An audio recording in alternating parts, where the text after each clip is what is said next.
All right, we are back. And with today's episode, I want to talk about the crown jewel of principles. Another word for Vedanta is Sanatana Dharma. And Sanatana Dharma could be translated as eternal principles, eternal ideals. And out of all of the ideals within Vedanta, whether it's the practical side and it is operating your business or operating in a new job, being a mother of 3 kids, or you are thinking about the profound and you are thinking about how to align yourself with higher ideals in life, there is one crown jewel, is what it's called, of the ideals within Vedanta, and that is discernment.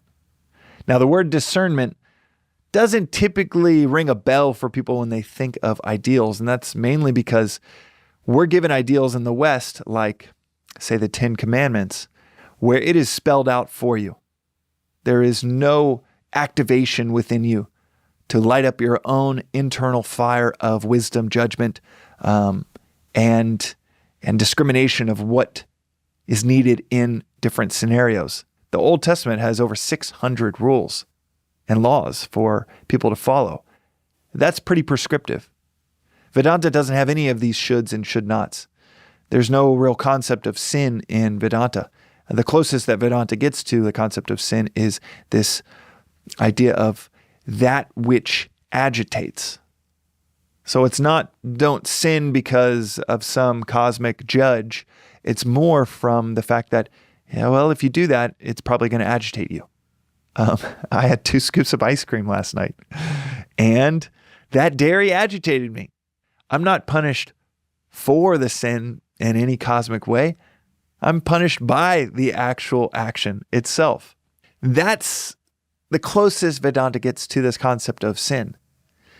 So it's not about a list of laws that then you check on your checklist. Okay, I did that, and I did that. I didn't do that. I did that right. It's much more about an internal introspection. And the engine of internal introspection, the navigation, the steering wheel of navigating life comes down to cultivating one ideal over any other, and that is discernment.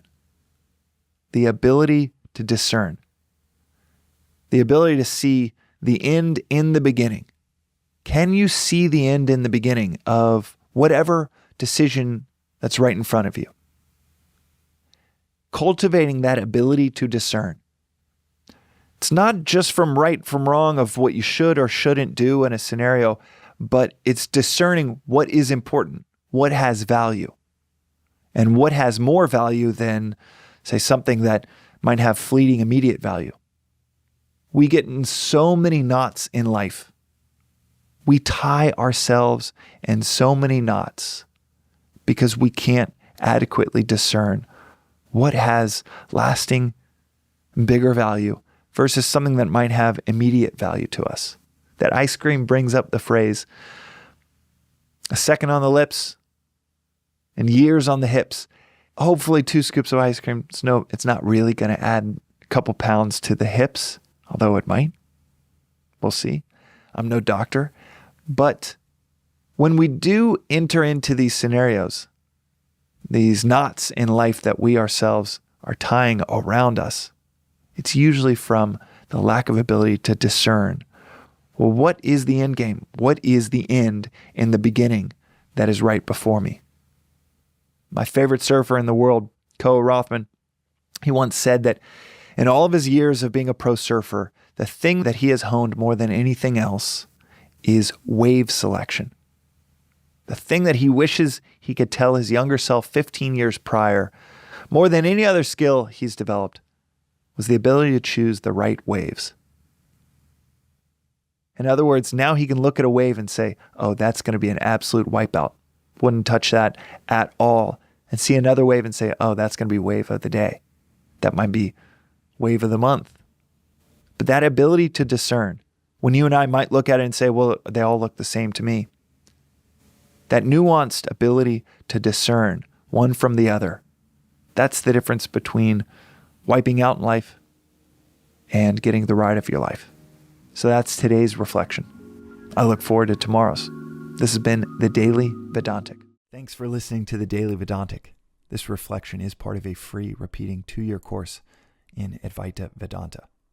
Rooted in the timeless wisdom of the Upanishads, arguably the oldest philosophical texts on earth, you can begin with episode 1, which gives the 15-minute overview of the whole philosophy of Vedanta, or you can join the journey with any episode at any point. But the critical aspect of this course, of understanding and mastering anything, is to study and reflect, even for 10 to 15 minutes on the timeless each day, preferably at the start of your day.